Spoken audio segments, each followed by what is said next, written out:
Hello, whoever you are. You just found a cassette tape hidden in my bedroom. Isn't that strange?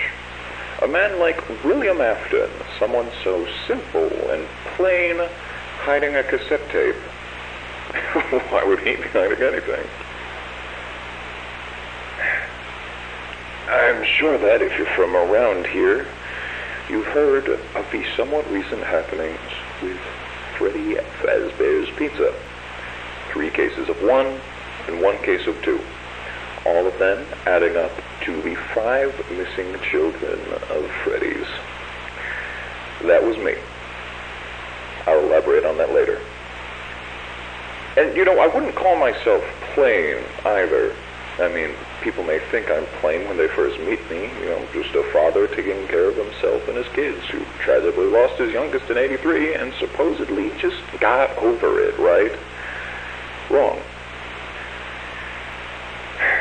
I'll never get over it. And the fact that he died isn't the only reason. You see, Michael did it. Not a surprise, most people know that. But it wasn't an accident. He keeps saying it was, but he's a liar.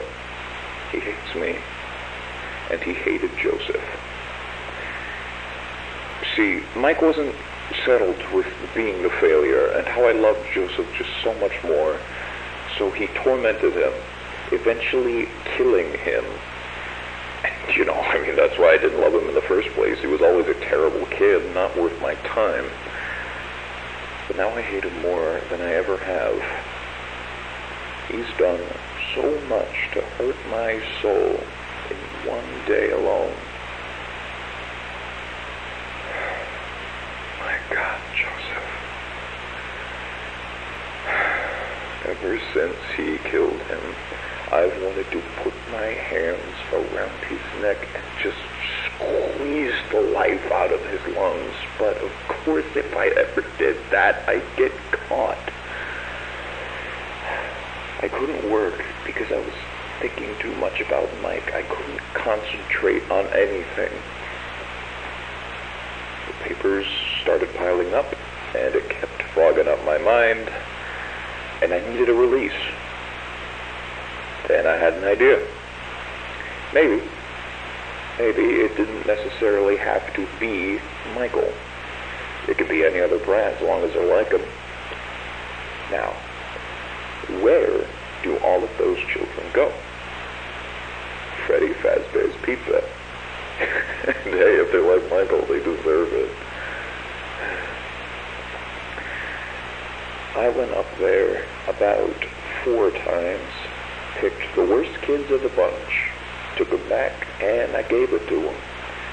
I couldn't do much, of course. They'd start squealing.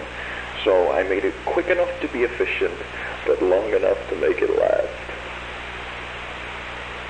It was hell for them, but it was heaven for me. And then I leave, without the slightest bit of guilt. So, there you go.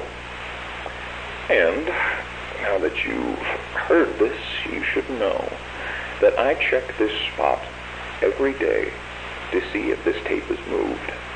I've seen it so many times, I'll be able to notice even the slightest difference. I will know. So you better put it back, Michael, as neatly as you can, and start running.